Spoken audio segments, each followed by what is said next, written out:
Hi, it's Dr. Josh Cooper here, and this is the first video in a series that I'm going to create on PowerPoint slide presentation. People have asked me when they view my videos how I make the shapes, objects, and animations, and if I use special software, and the answer is no, I do it all in PowerPoint. So I figured I would put together a little video series, maybe not so little, to help teach you the things that I've taught myself and learned over the years. So welcome to my studio, also known as some cardboard boxes, some foam panels, and some duct tape in my office, so forgive the background.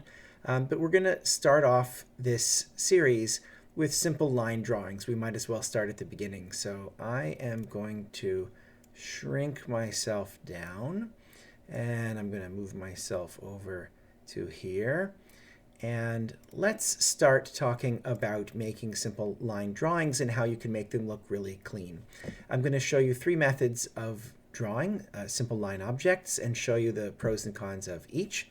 So let me first show the three types of ways to draw simple lines, and they're all found in this menu up top of our drawing tools.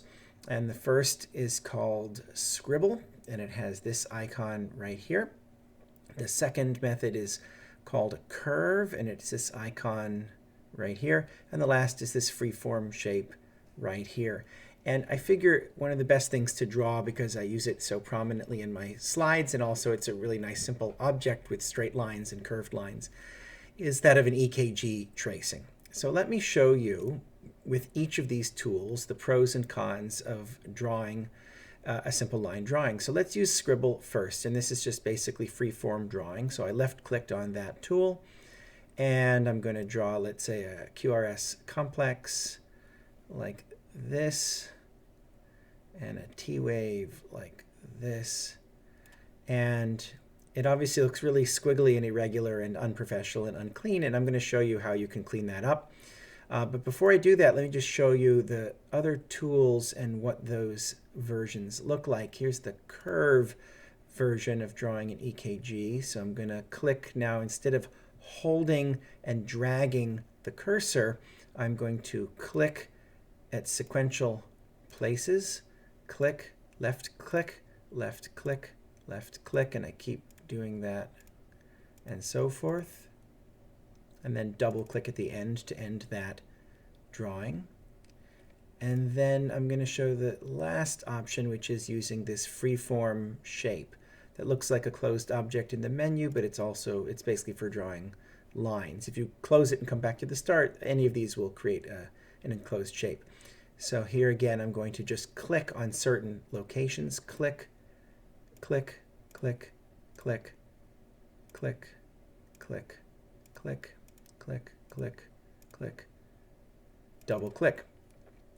So here you can see with freeform it's kind of squiggly. Here it's all curvy, that's the curve function, and here it is all sharp angles. None of these is what I was looking to create, and that's another interesting thing about the EKG and QRS and T-wave. There's a sharp part and a roundy part, and none of these drawing tools gets it quite right. So let's go, and how would you edit each of these to make them look better? So the scribble, and I'm going to right click on this drawing, and I'm going to go to the edit points feature, a very friendly tool that you're going to make much use of in drawing. And if I left click on that, it's going to show that as I was dragging the cursor around using the scribble function, it was dropping this breadcrumb of little black squares all along the way, and in numerous locations kind of tracking where the cursor went. And if I wanted to clean this up, I'm actually going to zoom in by going to View, Zoom, and maybe I'll zoom in to 200 perhaps.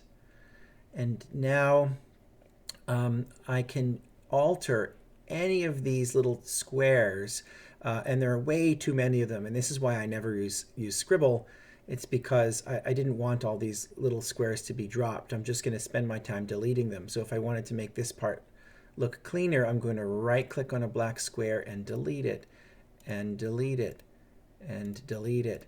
And over time, the wiggliness of the line is going to go away because you're going to have more direct shot between the adjacent points. So if you wanted to clean up a scribble drawing, the first thing you're going to do is simplify how many dots there are along the way. And then you can left click and drag, and you can alter the shape in terms of where you want the line to go. You can also, with each dot, when you click on it, you're going to see there are adjacent white dots, white squares. And what those do is show the trajectory of that black dot to the adjacent dots. And so if you wanted to change the type of curve, how tight it is, etc., you can use, but without moving the black dot itself, you can use those white trajectories. And there are different forms of dots and trajectory dots as well. Sorry, I'm not using the right language, but now you know what I'm talking about. I'm going to right click on this black dot and notice that this point can be labeled as a smooth point, a straight point, or a corner point.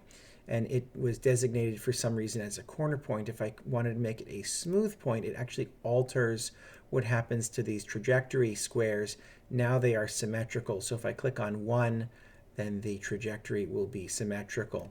If, on the other hand, I right-clicked on this and I made it a straight point, then you can separately, the line is straight between the two trajectories, but you can make it uneven in terms of the degree of curvature. And then with the corner point feature, then they're separately movable, not just in terms of the length of the trajectory line, but also the direction. They are separately movable.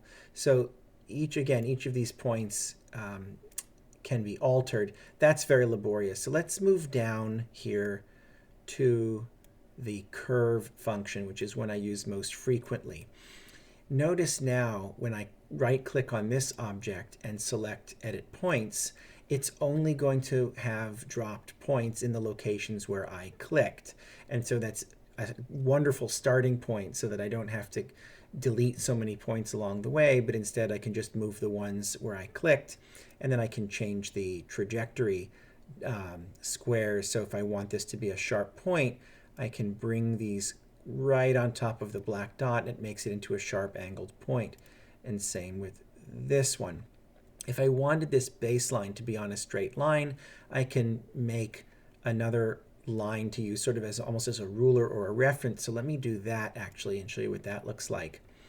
I'm going to go back to the home menu up here in the left and get back to my drawing tools, and I'm going to click on a straight line.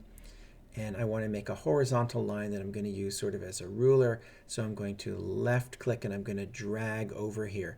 Now notice if I want this to be perfectly horizontal, it sort of snaps in place, but I might be a little bit off and not realize it.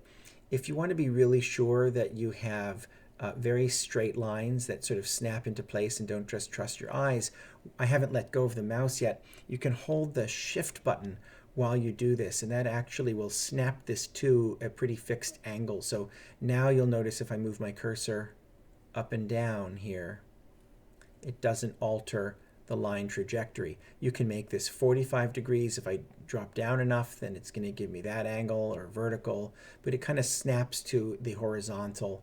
And then I let go of the mouse, and then I let go of the Shift key. I can make this line a little bit longer. I'm going to click on this end dot, hold the Shift key down, and bring this longer, and then I let go of the mouse and then the Shift key. And I'm going to move this and maybe bring the other points right on top of it. So if I now right-click back on the image that I'm altering and click Edit Points, now I can move these points and put them sort of right on the line here. I think this one and this one. I'm going to delete this one and put this one right on the line as well. Okay, so now these are all on a straight line. So now I'm going to move this ruler out of the way. And now all I need to do with these edit points is to make sure the trajectories point where I want them to. So for example, I want this one to point right at the adjacent dot. This one, I'm going to make it into a more sharp corner point. this one I'm going to, again, make it into a sharp corner point.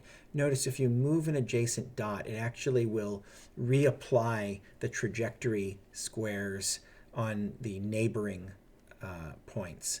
So sometimes you have to repeat something that you did already once if you move an adjacent point.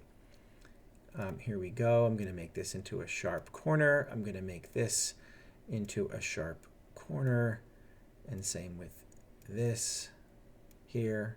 So bring these on top of the dot and then make sure this points directly there.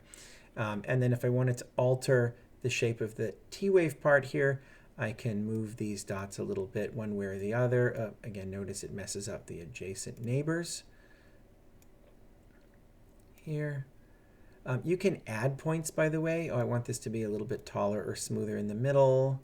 I'm going to add a point here. I'm going to add a point here. And again, that messed up this, so I have to put that back to a corner point again, like that. And then I can make it look like that. All right, that's not bad. Let's see what would be involved if we go back down to our third, which was the freeform shape tool. Here, I can move those points to make sure that these are on sort of a straight line.